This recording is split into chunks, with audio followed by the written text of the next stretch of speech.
Several people have sent this in. Jim, everyone wants to know your thoughts on ex-wrestler Virgil's claim that he's had sex with 1 million women.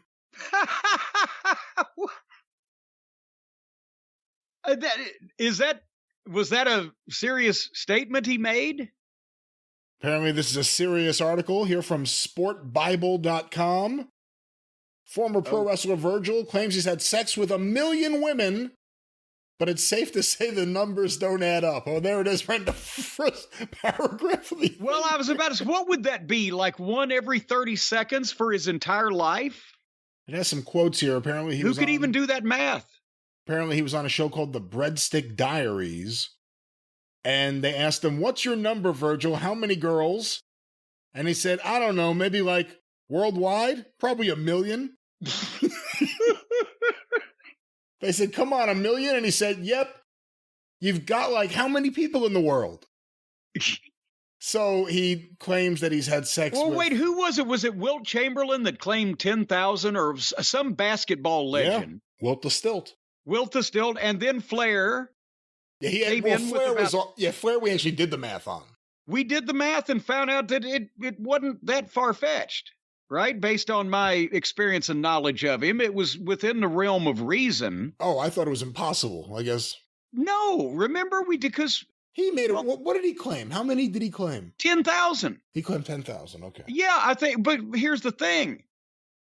If over a 40-year period, let's say when he was completely active and not a part-timer, over a 40-year period, that would only be $2,500 a year, which would only be, well, no, wait a minute, 40, that'd be $250 a year. I didn't carry my zero. Only $2,500 a year, huh? Well, no, that's why that might get a little busy, hectic, but $250 a year would only be fucking like 5 a week.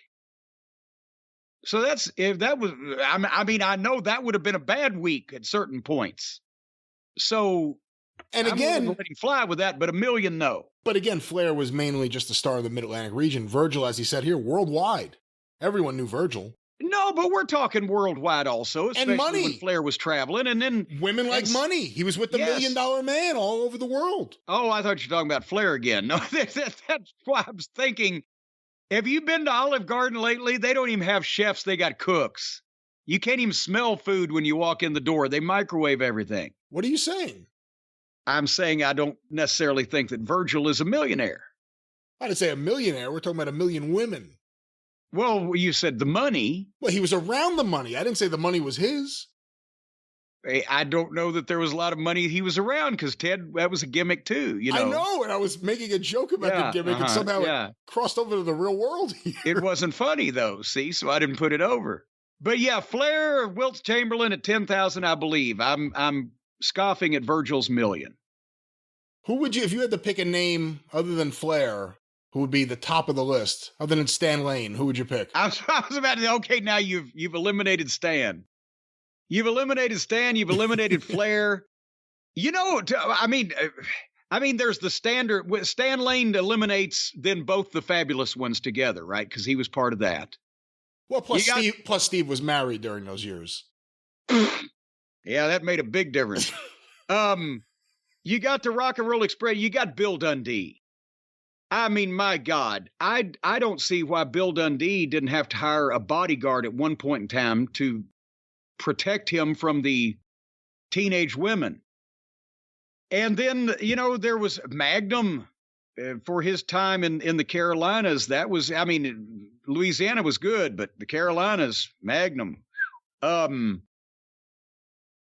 There's been a number, but right off the top of my head, for a regional territory, Bill Dundee, I guarantee you, there are grandmothers and granddaughters that can both talk about their experiences with Bill Dundee. He was over for a long time with all the girls.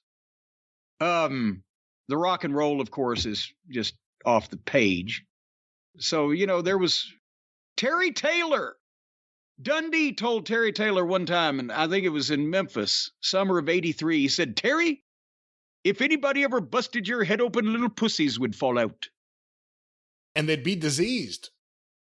He didn't continue that far down the road with that line of thinking. All right. Well, I guess that answers the Virgil question.